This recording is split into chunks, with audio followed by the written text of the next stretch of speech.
Before further validation was given to the June 12 struggle in 2018, activists and ordinary Nigerians had been pushing for this recognition since 1993, notwithstanding the length of time and other threats.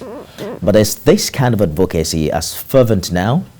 Kemi Fola Adeyemo tells us more.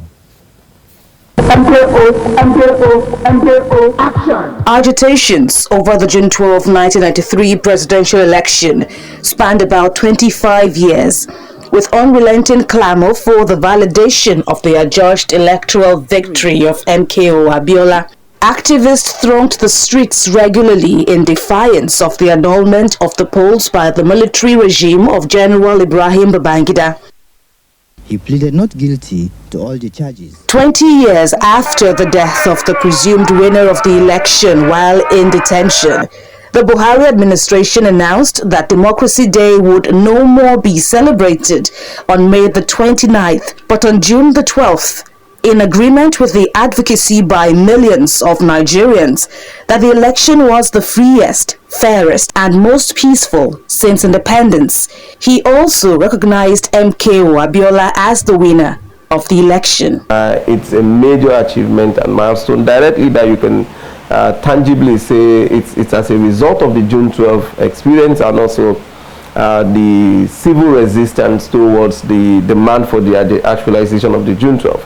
The recognition of late Chief MKO Abiola as the president and also the conferment of the GCFR reserved only for presidents posthumously on Abiola. In present-day Nigeria, active citizen participation is largely populated by the youth and was demonstrated through the NSAS movement, championing an end to police brutality. The assistant superintendent of police, who is now late, also has an experience of being sexually assaulted by SAS officers who stopped her one night.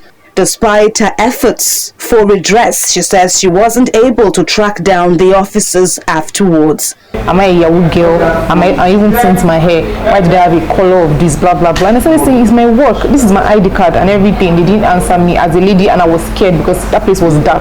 If you are actually conversant with Surulere. So when I gave them the money, they were now laughing at each other, laughing.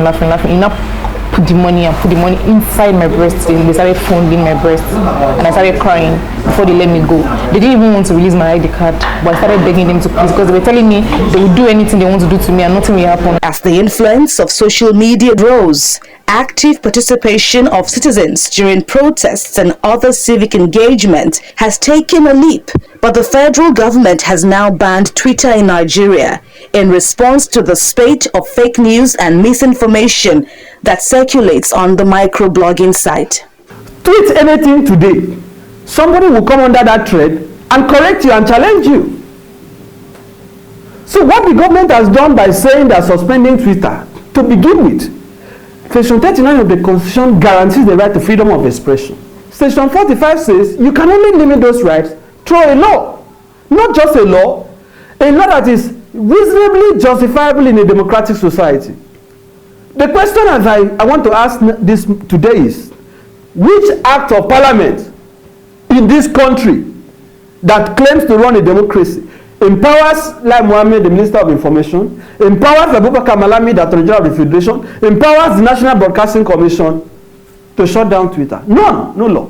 That is not a democracy. Even under the military, before draconian measures were taken, they will issue decrees. Activists in Nigeria are seeking the advancement of the rule of law, respect for basic freedoms, independence of the judiciary and media, as well as democratization of institutions and a robust civic space. They say these key indices, if achieved, will encourage citizen participation and give Democracy Day more meaning. Kemi Fola Adeyemo, TVC News, Lagos.